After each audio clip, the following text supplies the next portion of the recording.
Hello and welcome to Ensuring Success 2019, or welcome back if you were with us for our first session. If you were with us for our first session, you know why we're starting late for the second session. If you're just joining us and we're waiting patiently for this to start, we do apologize. We had some tough technical difficulties and we made a plan to get them all out of the way during the first session. And if we have any more later, we know whose fault it is. Yep. So we are here at session 2, which is a session on the future of on-demand pay and other exciting things about payroll that you may want to know about.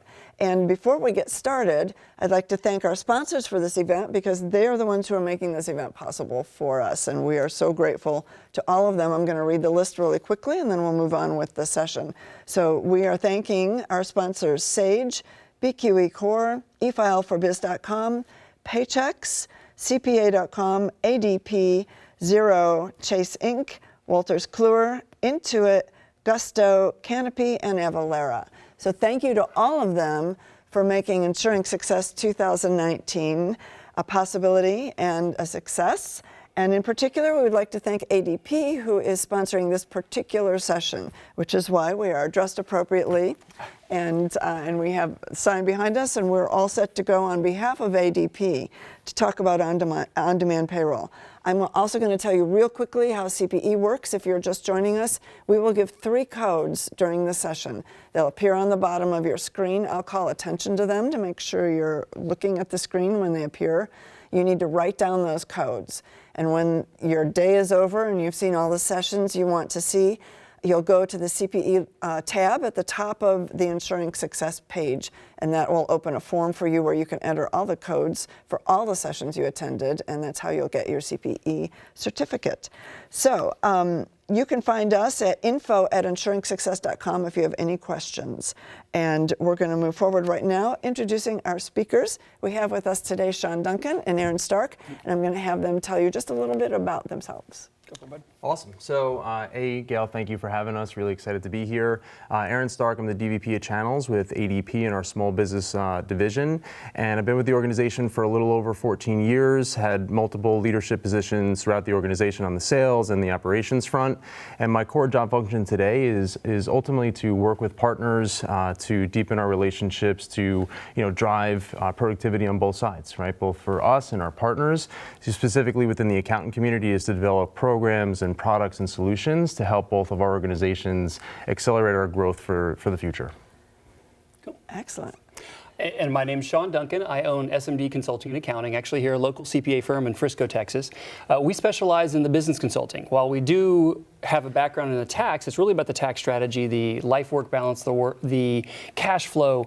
What are business owners trying to actually accomplish? And so we focus on the coaching advice and not just the preparation piece. And so that's differentiated us quite considerably on looking at things like the way people are paid, or how the businesses are structured. It's more about the person that's running the business and helping them. And that's led to all kinds of different opportunities. We've even started consulting other CPA firms as a result of the stuff we've learned. So it's been fun, and thank you for having me. You're so welcome. And I'm Gail Perry, Editor-in-Chief of CPA Practice Advisor Magazine. I am your moderator for today.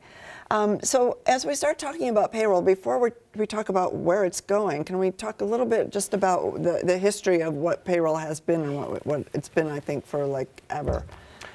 Yeah, so 70 years in this industry, one of the founders, or the founder of outsourcing the responsibility of having to calculate payroll taxes, remit payroll taxes, filings, and things of that nature.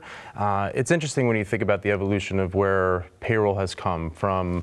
The traditional weekly, biweekly structures that I think we still today, and is very prominent in how we're, facilitating paying our employees. But that structure really came from organizations, companies, and the federal and state agencies saying that there needs to be enough time in order to, produce the payroll, capture the information, remit everything that needs to be remitted, and the evolution of technology is starting to reshape that to a certain degree where maybe I don't need as much time anymore. Maybe there is a different way that we can look at engaging employees, compensating employees.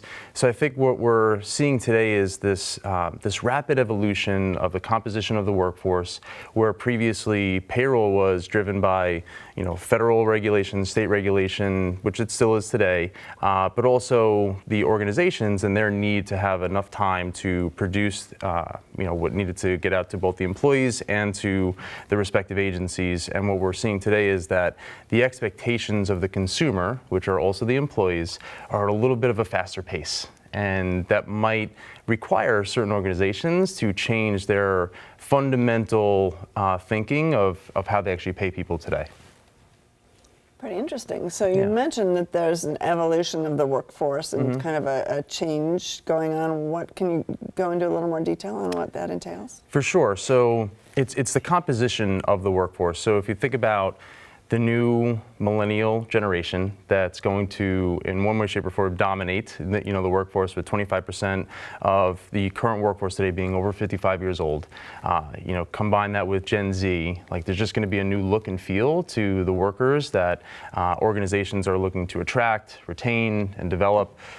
You combine that also with there's an abundance of workers today that are either hourly or low income earners. And just to put some of those in perspective, you have over 40 million employees today that make less than $15 an hour.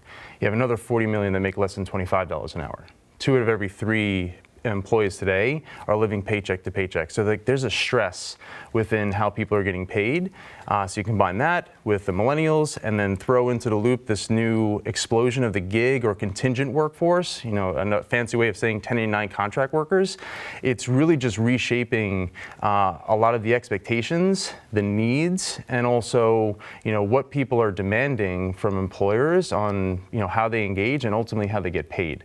So I think that composition of workforce and what employers are seeing come into their organizations today is starting to reshape, and I would say it's probably more at the enterprise or large organization level today where they're starting to see it, but it doesn't mean that a small business or a medium-sized organization isn't hiring a millennial, isn't hiring a low to medium income employee, or potentially having to bring in a contract or a contingent workforce into the organization to produce whatever services or products that they're making today. So I think that's where it starts, and then it's just about awareness about how I can actually go about facilitating what those expectations, demands, or needs might be. And the employers are being required to adapt. I mean, obviously, if the workforce is changing and they have different unique demands, the employer has a choice of, are they going to say, get off my lawn and this is the way it's done, or are they going to roll with it? And the wave is coming. I mean, I think I saw the statistic that 5% of large organizations are doing on-demand pay. Projections show that by 2023, it'll be 20%.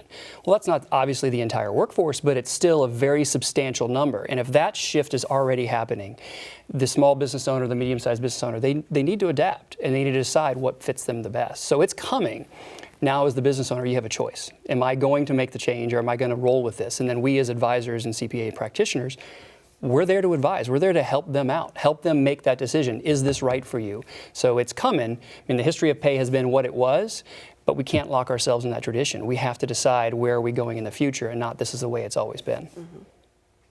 And Sean, what are you seeing in your practice, or with the types of businesses that you deal with? It's across the board. Most of the small business owners aren't adapting to that pay yet, because it's just not something that's coming up. Those that are exploring it are now looking at the ROI. Okay, so what type of employee am I trying to attract? What is that employee looking for? And then what is my cost? What is my burden? What does it mean to convert? Because that's really the hiccup for the most business owners. It's the administrative cost. It's the hassle. This is the way I've always done it. I've always written up my payroll. I've always typed it into a spreadsheet or whatever that method was. The concept of changing over to a platform that allows their employees to get paid daily, I mean, their head explodes. So how do we make that change? And so it's not about how hard it is. It's what value does it bring? So what I'm seeing is the employees are asking certain questions.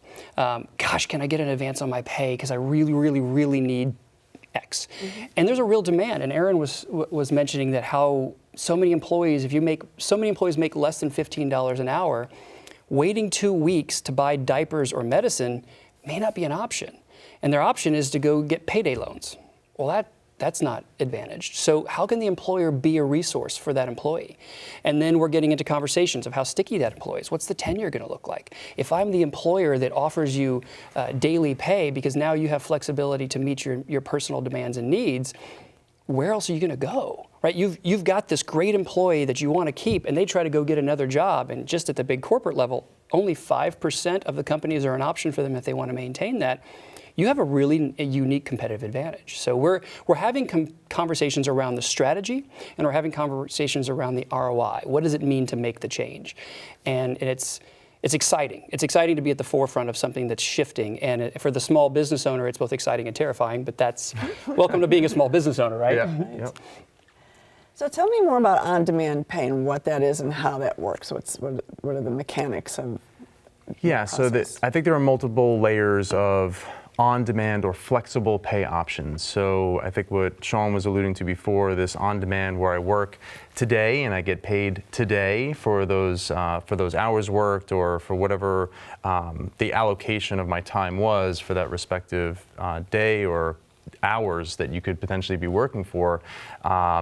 The complexity along that, what Sean was getting into, is being able to calculate the taxes real time, right, and being able to also be compliant within both the federal, state, and local agencies as far as what the tax thresholds are for that particular pay rate, or for that for just being able to pay on a weekly or a daily basis, because technically today everything is based on weekly, biweekly tax depositing and filing. So the application in order to do that from end to end for a W-2 employee needs to have that type of comprehension, and it's one of the things ADP is doing in our next generation tax engines, is to be native to the cloud, so that way everything is real time, and as an employee is earning those wages, calculating what those taxes are, so that way if an employer were to pay an employee, everything is up to that minute, up to that hour, up to that day, to keep both parties in compliance.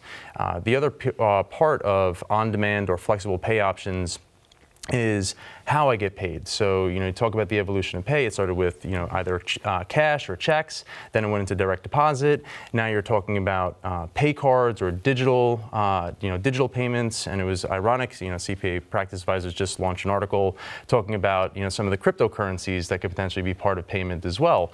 So, you incorporate, not just the ability to pay somebody on a more frequent basis, but how they get paid and how they want to. Millennials, actually, almost 45% of them have some form of a pay card today. Mm-hmm. So like their expectations on the method of payment is equally as important. And then let's just say hypothetically an organization is not equipped, either the company itself or their provider is not equipped. There are other options to look at advance pay. And this is not payday loans. This is not an opportunity for an individual to have to pay an interest rate on getting their funds in a more efficient manner. This is the opportunity through technology to actually access funds through a partner that we have at ADP with PayActive, where based on how many hours that they've worked throughout the course of the week, that partner can actually, to no implications or cost to the employer, enable an employee to get access to their pay potentially a week before, especially if they're on a biweekly basis or if they're paid in arrears, where they can actually get access to that pay to fund the diapers that they might need for their families.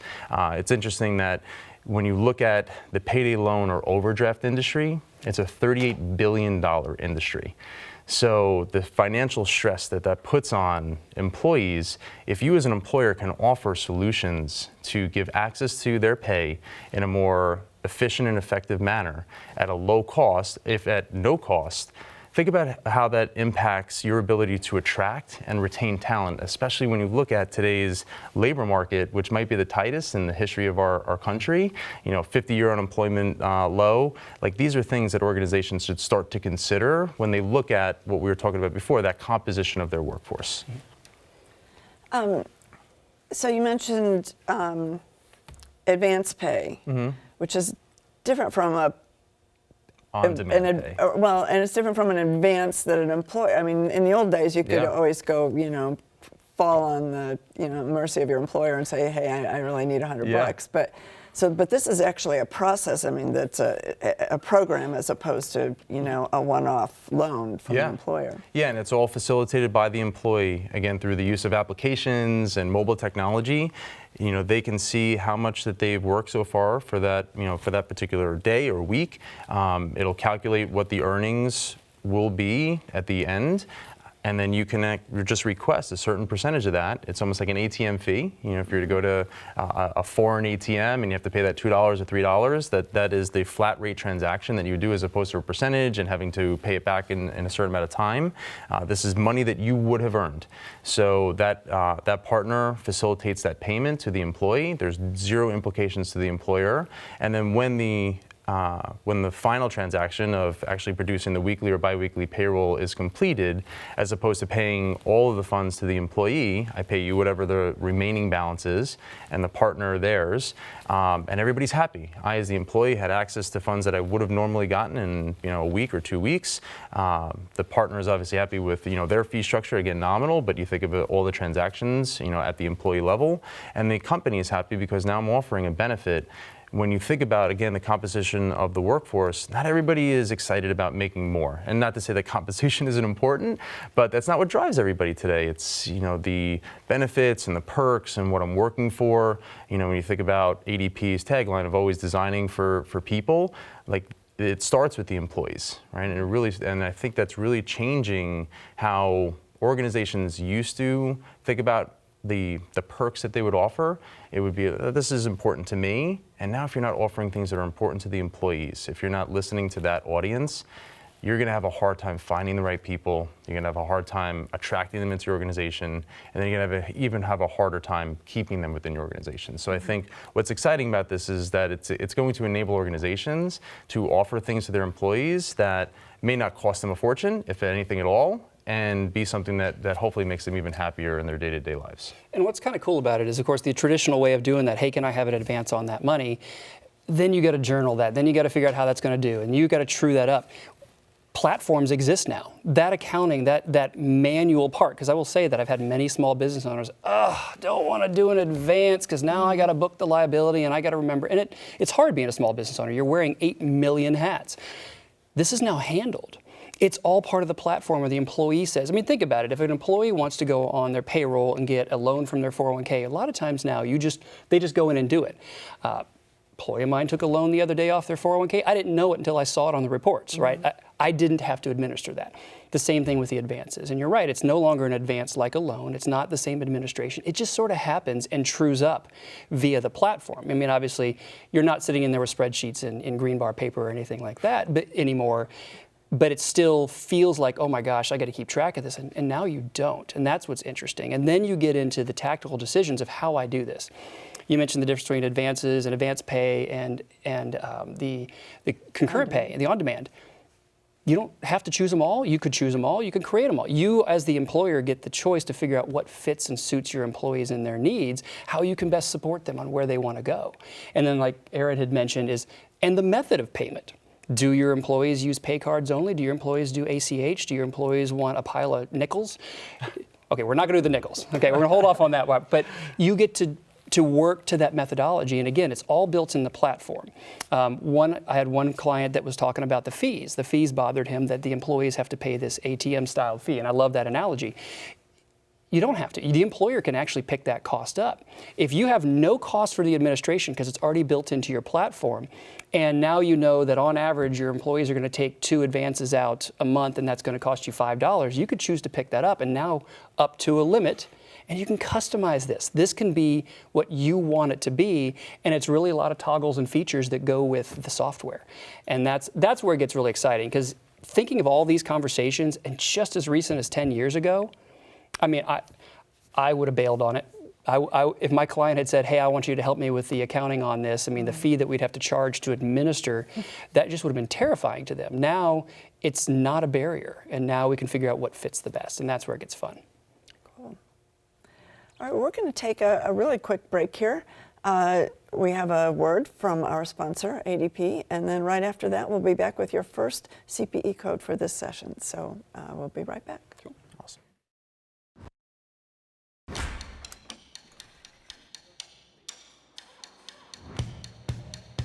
To make each journey more elegant. To give every idea the perfect soundtrack. To share my culture with my community. I'm working to fill your world with fun. I'm working to make connections of a different kind. To to make each day a little sweeter. To inspire confidence through style. To treat every car like I treat mine. For beauty that begins with nature. For all the adventure two wheels can bring. I'm working. I'm working. I'm working to keep the fire going for another 150 years. The things we work for are what define us. At ADP, we're designing a better way to work, so you can achieve what you're working for. All right, welcome back. And on the bottom of your screen, you should see a code, which is a 3-digit code. You'll want to keep track of this. There'll be 2 more during this session. This is our verification that you attended the session, and you'll want to write that down so that when you're all done today, you can use the codes from all the sessions you attended to get your CPE credit. So do write that down, keep track of that, and at the end of the day, you can, or whenever you're done for the day, you can get your CPE credit by clicking the CPE link on the top of the screen and entering all the codes for the sessions you attended. So before we get back into our conversation, we want to take a brief survey of our audience. And we're doing our surveys on a separate device, so you'll want to use your phone and go to slido.com, slido.com, and enter the session name, which is December CPE. And on there, we're going to ask you if, this is the one. We want to ask you if your companies have any, first of all, any 1099 workers, contingent workers, freelancers, people you're paying on a contract basis.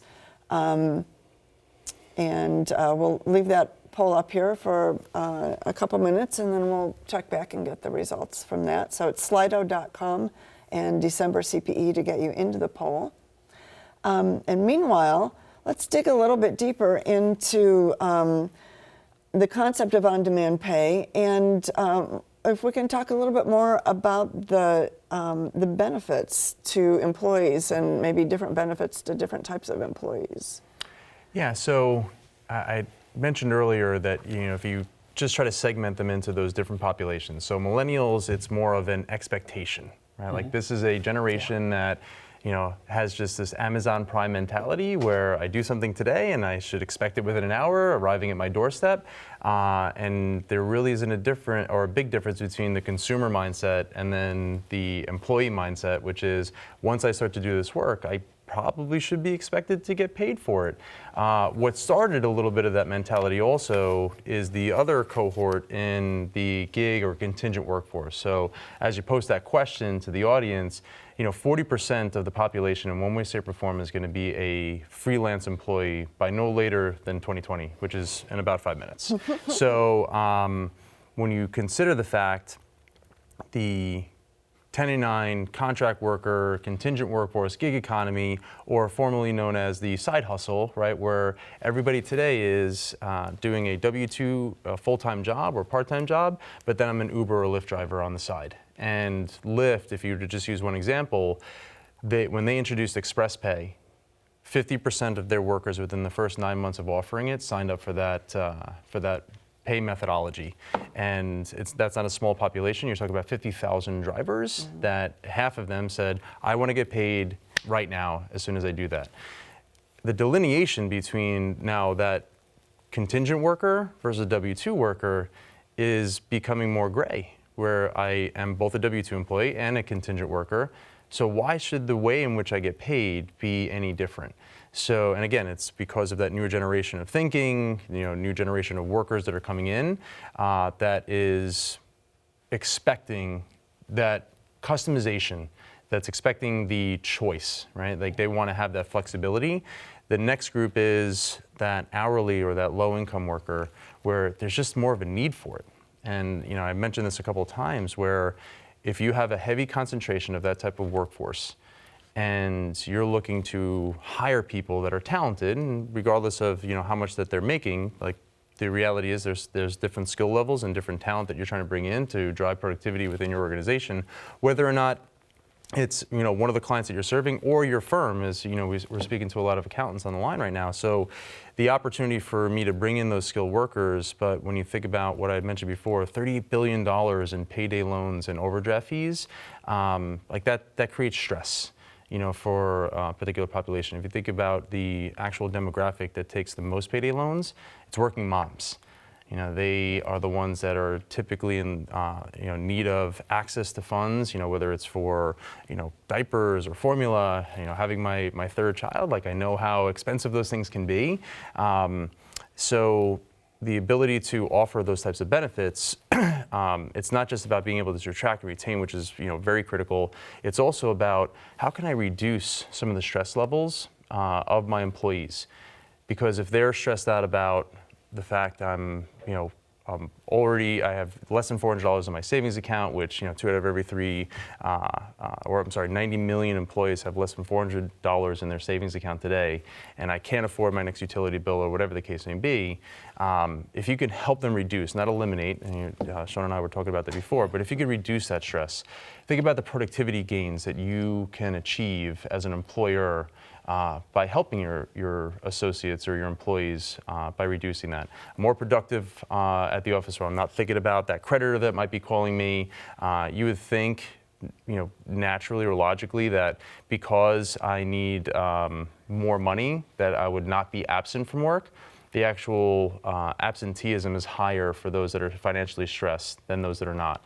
So, those are just elements that an organization should start to consider when it comes to, the attraction, the retention, but also what it could actually mean to the day-to-day work that they're asked or tasked with as well. And the way we approach it a lot of times too is a repositioning of what he just said is we have the pros cons list. We sit down and say, what does it mean for the employee? What does it mean for the employer? So what am I going to gain as an employee? I get this flexibility. Oh my gosh, when I have those panic moments because I only have $400 in the bank account. My employer allows me to have this. So you have these benefits. And again, I get flexible pay. I get the option if I don't have to have the side hustle. Well, think about that. If they're doing the side hustle so they can have additional cash flow to bridge the gap while they're waiting for the 2 weeks, maybe you, the employer, get more attention from that employee because now they don't have to have the side hustle, right? You've created the environment that allows them to have that. So now we're on the plus side of the employer. And we start weighing out what those benefits are. But the predominant benefits are expectation. Your employee is expecting it. If you have that employee that is expecting the Amazon-styled service and you want that person to work for you, you got to meet the expectations. Then you layer into, okay, now what are the perks and or benefits, right? We start with the expectations. Now we got to get to, hey, how we differentiate ourselves. And those employees are going to gain from that. And we've talked a lot about financial wellness, which I'm sure we'll cover at some point, because you're creating an environment where that employee has a better chance to live a better life and experience things more favorably. You, the employer, gain from that. You get that more attention level. I mean, think about if the client is going through credit collections and has issues because they got to wait till payday and they're getting the phone call. They're not getting the phone call at 7 o'clock at night. They're getting the phone call while they're at work. And then they're whispering at their desk and you've just lost them for an hour on that call, but then you've lost the emotional hour after that while they're stressed out. So let's just regain that. You're not solving the problem, but you're creating an environment where you have more opportunity. So then you say, okay, here's this list, and this is again unique. Each business owner, each employee is unique. How do I help those folks? How do I help myself? What is the consequence? And so then you get into that side and you cost benefit. But there's so many benefits, you just have to make sure that they fit your team. And this is back to your question about what I'm experiencing. It doesn't apply to everyone. It just simply doesn't apply. It's cool to say I want to get paid every single day, but maybe that's not the right fit for your team. It's not your responsibility as a business owner to manage your employees' financial wellness, but it's create an environment, create an opportunity, know what fits them and match that up. So we've looked at this a lot from the perspective of how it applies to contractor employees or gig employees or employees who don't have $400 in their savings account and have wolves at the door. What about higher income employees? What's the impact on them? Do they take advantage of something? Would they take advantage of something like on-demand pay? Yeah, so I think it varies, right? Again, based on the demographic that you might be as far as a millennial. Just again, it could just be the expectation for a high income worker. And just because you're a high-income worker doesn't necessarily mean that you're living within your means. And I think that's a common misperception that because I make X, that I should have an abundance of expendable income. That's not necessarily the truth. It also, when it comes to the financial wellness, where they're putting their monies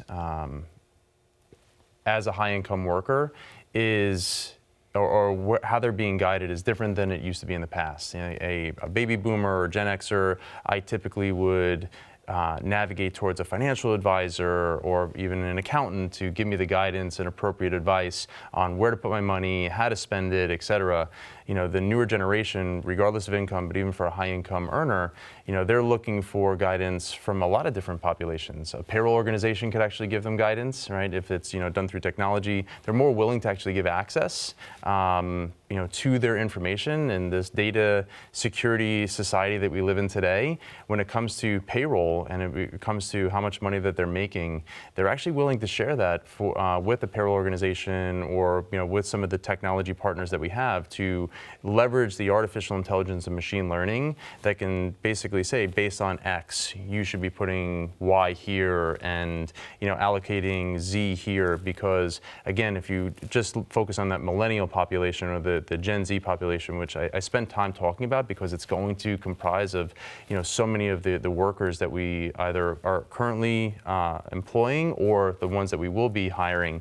When you think about those individuals, it's not just about the pay, and again, for a high-income worker, that might be part of it, but it's also about that work-life balance. I think there's this misperception that a millennial or some of the new age generations are not hard workers. They're actually extraordinarily hard workers. They are goal-oriented. They want to have purpose for what their work is, but at the same time, don't misconstrue that for, I do want to go on that Caribbean Surf Spirit, cruise, and I want to be able to allocate my time wisely. And it's a matter of, if you have on-demand pay, if you have faster access to payment, whether you're low or high income, I have to be able to manage that day-to-day, month-to-month transaction, so that way I could afford the finer things in life as well as pay my bills. So I don't know if there's a huge differentiator amongst the high-income workers, but I do think that where they're looking for advice and guidance as it relates to pay is changing as well. An extremely important point in that is that the assumption is that the high-income earner will therefore doesn't have this paycheck-to-paycheck issue.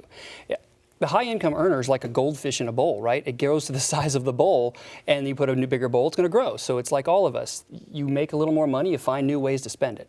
And you could still end up paycheck to paycheck at $500,000 a year as you can at $15 an hour. So acknowledging that fact, understanding that employee getting to that point. So if your employee can get paid weekly, just something as simple as instead of every other week, gets paid weekly, that creates cash flow that allows them to create opportunities. Do they invest it? Do they pay their mortgage? Whatever they choose to do with it, but it creates that opportunity that gives flexibility. It is no different than the business owner in cash flow per month.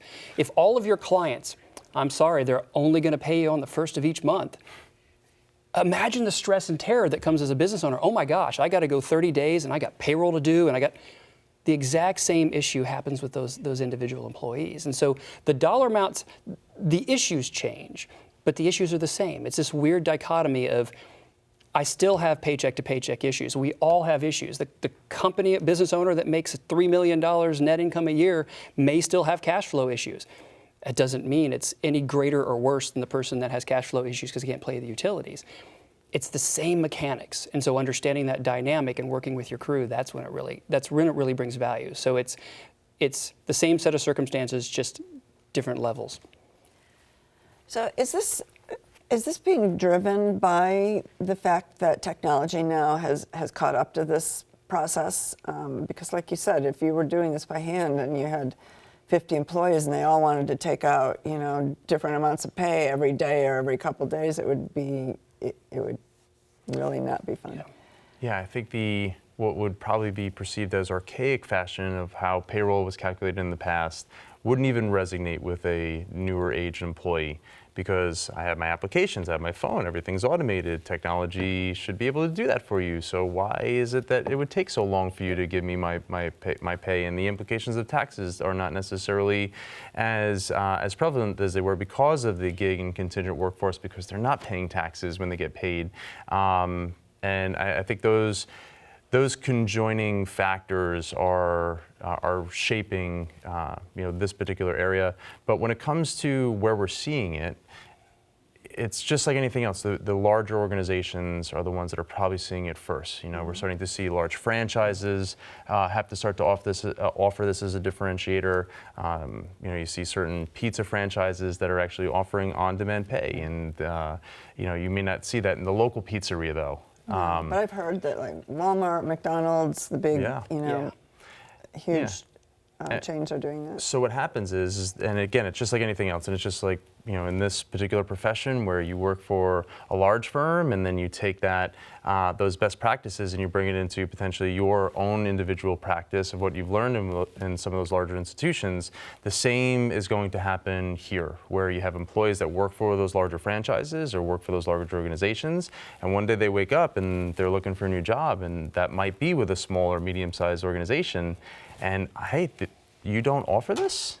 This isn't something you offer? The guy down the street does.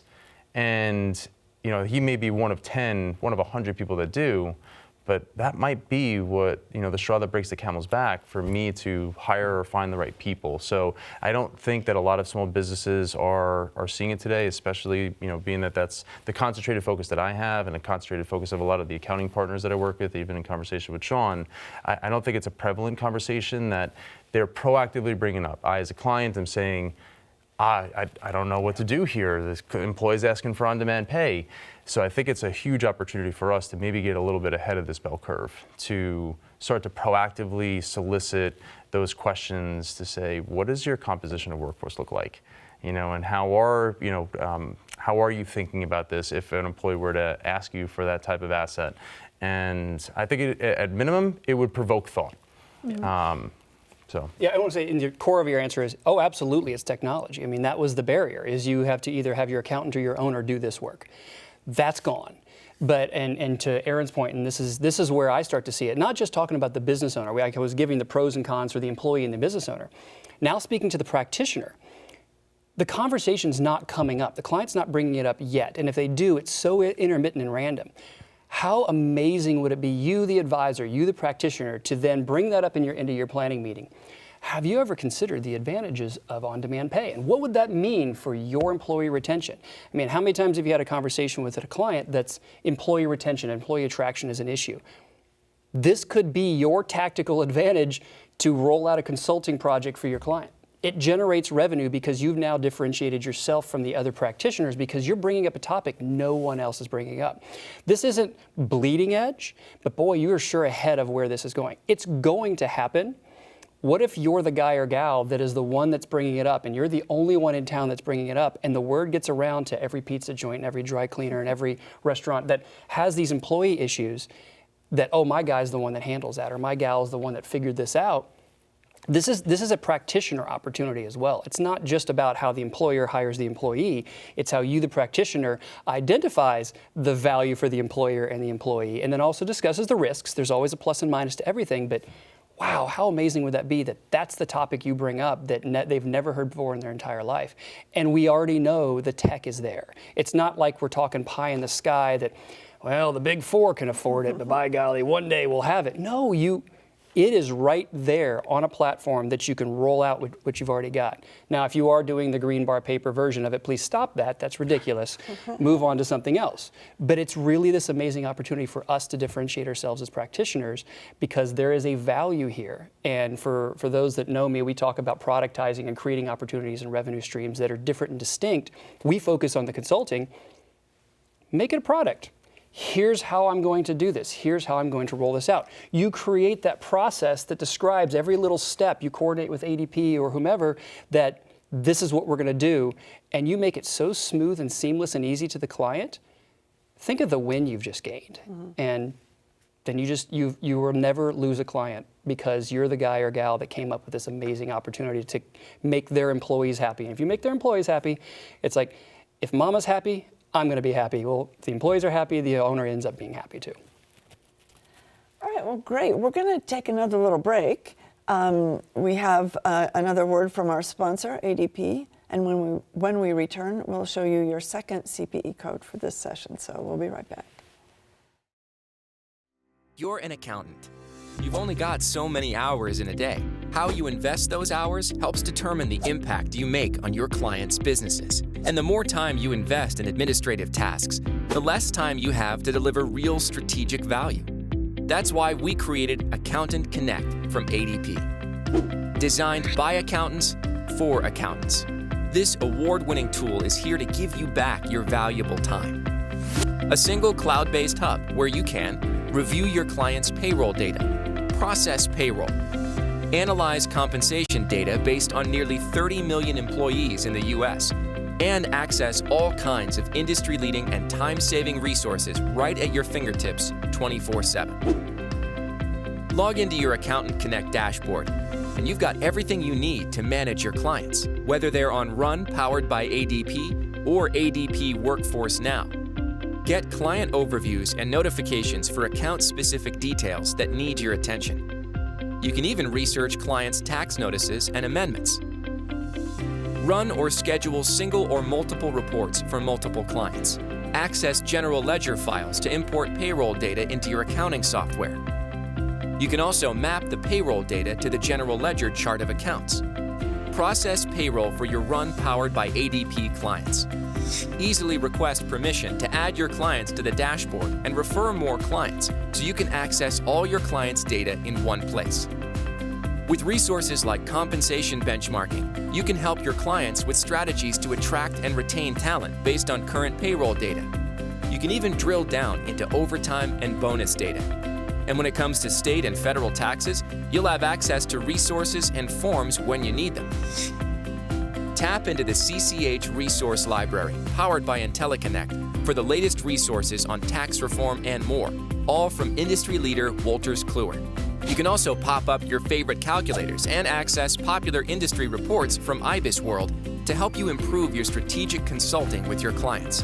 A robust catalog of CPE courses is available with tracks to help you upgrade your skills in technology, analytics, talent, and more. It's the multi-client portal accountants asked for, and there are lots more goodies to come. Oh, and it's completely free. You do more than accounting. We do more than payroll. Now you can do much more with Accountant Connect. Change the way you connect.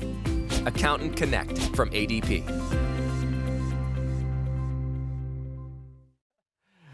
Hi, we're back.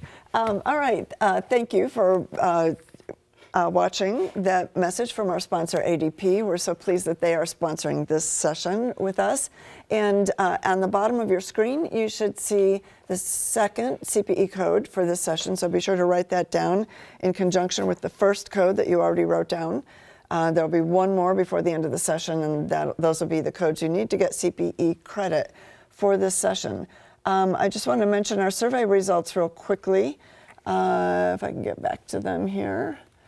We were asking how many of our viewers, of those of you who participated in the survey, use contingent workers or freelance workers, 1099 workers in your business, and we saw it's pretty even split. 53% say no, 45% say yes, if you weren't sure.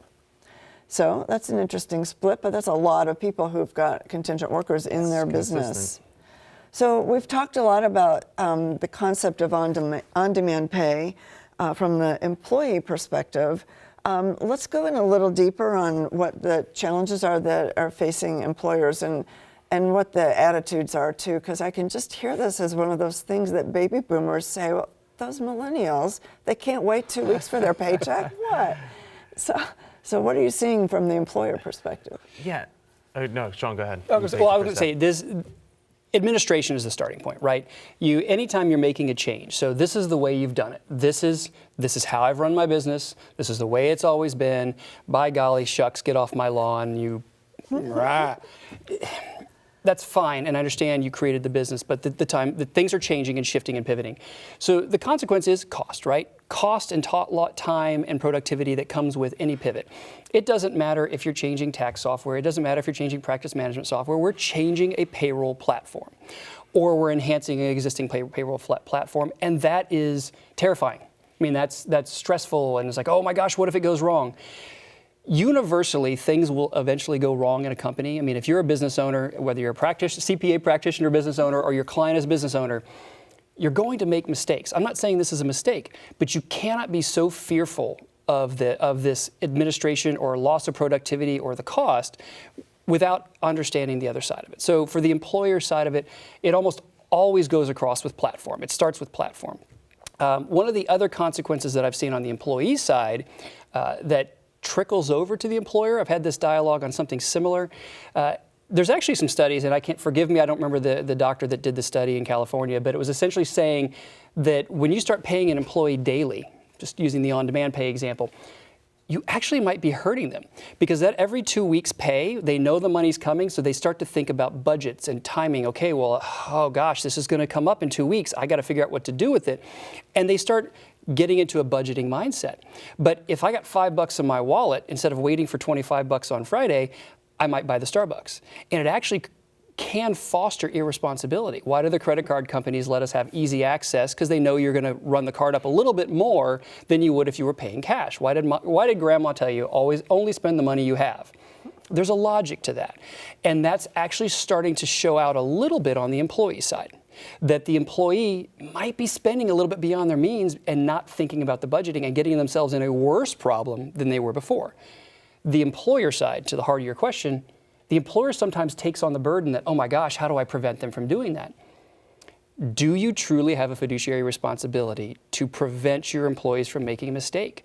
Now, I love my employees and I want to do everything I can to empower them and keep them from tripping, but I don't know. Really think about, I want to create options. You create the options and then you focus on the education. But I've had employers, and this actually came up as a conversation just yesterday as it related to 401ks. Well, do we disallow the 401k loan or allow it? Do I turn that feature on or off? And the conversation stemmed around, well, if we hold it back and we don't do it, well, then that way they won't get into trouble. But then the other side of the argument is, do we allow them this opportunity and we coach them on the trouble? It's the exact same question. I know they're going to get in trouble and I know that they're going to spend their money too fast and then they're going to be calling for me for pay raises in desperation. Well, you don't know. So the conversation comes up to don't take on that burden and make it a complication when it doesn't need to. So it's the technology and the platform and the conversion. Anytime you make a change, that's the single biggest burden that we see to the business owner is they freak out about that because it's changed. And the second one I've seen has ironically been, and paralleled this 401k, is, oh my gosh, how do I protect my employees from themselves? And that's a wonderful trait if you have that. If that thought's going through your mind, it's amazing that you're empathetic enough to start thinking about that. But don't let that hold you back. Investigate it, build your list, build your pro cons. Those are the two biggest things I've seen on the employer side. I'm sure Erron's experienced some things when he's working with folks as well. Yeah, it's a combination of, I think, awareness for a business owner on how to facilitate any of what we've talked about today. And because it's not prevalent today in the down market, the awareness just isn't there. So hopefully this is a first step in the right direction of bringing that awareness, especially to this particular population of people that are speaking to the business owners and have the ability to introduce to them new concepts and at least ask the right questions to provoke thought and get some healthy dialogue around this particular subject. The balance of the financial wellness is critical, and one of the strategic acquisitions that ADP has made recently and wisely enables not just the flexibility of pay options and pay cards, but also through their mobile application, when you get paid, being able to say what my goals are, utilizing and leveraging technology to help you budget and help you aim towards those goals if you are going to offer on-demand pay, because everything that Sean just said is 100% accurate. You know, the faster that I get paid doesn't mean that I'm actually going to use it towards what those needs were to then not overdraft or have to take out a payday loan. You know, hopefully that's the case, but you know that give and take that an employer has to be mindful of, because 75% of workers are looking for an organization that offers some semblance of financial wellness. I mean, just think about that. 3 out of every 4 people that you're going to bring in, they care about that. And if you're not offering that, that's a risk to your organization. And it really just exposes, where they could look at the person next to your brick and mortar location, but they do offer it, And even if the pay is less, it doesn't matter. Like, they're going to help me, manage my financials a little bit better than you as an employer. And again, you would normally think that that's not the employer's responsibility. That's the responsibility of my accountant or the responsibility of a financial advisor. This next generation of employees that's already existing today doesn't think that same way. So I would say that's one of the challenges. The other challenge too, we haven't touched on this a ton, but when it relates, or as it relates to that contingent workforce, how do I find them? How do I find them quickly? How do I not treat them differently? If you just think about our historical way in which we've engaged with contract employees, it's I bring you in, do your job, and get out. But because this population is growing faster and because the type of work is changing as well, I might need them on a more frequent basis. And I might want them to be or feel as if they're part of the culture and fabric of my organization. So what technologies are you leveraging to help you do that, to help isolate that respective population of workers? Because when it comes to all of these recruiting applications that are out there, they don't necessarily parse out these are the contingent workforce. Like, these are people that only do this type of work. And what type of work do they specialize in? So are there ways where you can leverage technology to quickly identify them, engage them within your organization, not treat them differently, give them the pay flexibility that more than likely they're going to expect because I am doing a specific job and I want to be compensated for that once it's completed, or at least have those options. And another strategic acquisition that ADP made was in a company called Work Market, which really helps to isolate that particular population of contingent workers. If you hired them before, I could put them back into this repository so I can go back to them quickly, bring them into my organization, make sure that that's engaged within our HR application so that where they're taking advantage of similar benefits, and granted the taxes might not be there, but how do I then complement that to the employee with flexible pay options? And then the last piece is then I, as a contingent worker, 1099 worker, I didn't pay taxes on these earnings. And how many of those particular workers, and I'm sure a lot of accounting professionals have seen this, where at the end of the year, it just dawned on them that, oh my goodness, just because I didn't pay taxes doesn't mean that I'm not supposed to pay taxes, and I get to the end of the year when I'm filing and I owe a significant amount of money. These applications, work through that flow to say, here's your money, here's where you should be spending it. And by the way, you need to be putting this on the side so that way come the end of the year, you're not going to be in any type of debt situations. And speaking of the contingent 1099 styled worker, that I'm sure any of the practitioners are either the hairs on the back of your neck are jumping up because, wait, are we distinguishing between 1099s and W-2s adequately? That's being built into the platforms as well. Do they qualify? Which ones are they? Depending on how you configure things, when does that 1099 tip over to a W-2 and you're out of compliance? Again, we're back to where the practitioner can jump in and help with advice on that. It's making sure that's papered up appropriately and that you have things done right and you're compliant, because we all know the dilemma that comes from that oops. We hope it's an oops and not an intentional, but it's still that's also built into the platform, and you have no choice. You got to consider that. And then like the financial wellness pieces is. Financial wellness means different things to different people, and we're back to where the employer wants to help those folks out. It's not just here's a financial advisor, good luck. That's not what the current worker's looking for. And some are, but a lot of the newer generation needs a completely different skill set. We're not talking about which stocks, bonds, and mutual funds to buy. We're talking about wait, how do I budget? What does it mean to pay for an apartment? I'm still dealing with student loans, and how does that work? It's a different world, and any tools and skills you can put into place. And Erron mentioned it, is the ADP has that platform where they can actually give you tools built into your payroll platform to give some of that to the employees to help them with understanding budgeting and wellness and things they just quite frankly didn't learn that we take for granted that they're supposed to know. All right. Well, we're going to display on screen the last CPE code for this session right now, so be sure to write that down. I appreciate what you may have unwittingly given us a teaser for session 9 today, which is about financial planning specifically for younger people. Awesome. So be sure to stick around for that. Just like 30 seconds each, any last thoughts about the whole concept of on-demand pay and where payroll's going? No, I think this is hopefully an opportunity for us to surface a subject that may not be as common in year-end planning, next year planning, and hopefully it just it opens up doors for us to be a little bit more cognizant of what opportunities exist in the technologies that are offered today. I think a lot of firms that we're working with today are always on the lookout for what's next, and hopefully this surfaces that, because I truly believe, because of what's taking place within the people that we're hiring today, that it may not be something that, you know, tomorrow you're going to need to have a robust repertoire of tools for, but within the next couple of years, like, this is going to continue to grow, and hopefully this at least starts that trend line. And I frequently speak on the changes in the industry and the pivots and what's happening. And universally, the tax practitioner, the bookkeeping, the accounting professional, your role is pivoting to advisor. Now, we've always said we're a trusted advisor. Were you actually advising?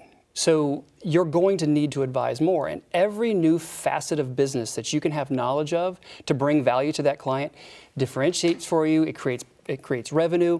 And as the compliance work starts to shift away because of automation and AI and all those terrifying, the robots will take over the world, what are you going to do to prepare for that? And this is just one more tool. Knowing that this is something that's a topic that will be very valuable for your clients. And again, big companies, 5% today, 20% by 2023, that's a pretty good little runway to have a conversation and be at the head of that.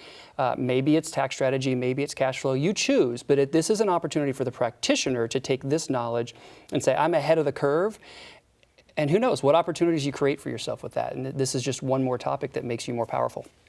Excellent. Thank you so much. Thank really you. appreciate Sean and Erron, both of you. We appreciate all of you who spent this session with us. We are so grateful to ADP for sponsoring this session. And if you just tuned in, you may realize that we're a little bit off schedule today. We're going to make it up, but we need to make sure we get every session a full 50 minutes so we can offer CPE credit, and we got a little bit of a late start. So we're catching up, but we are a little bit ahead. So stay tuned with us. We're going to take a very brief break, change our set, and we'll be back for session 3. Thank you so much.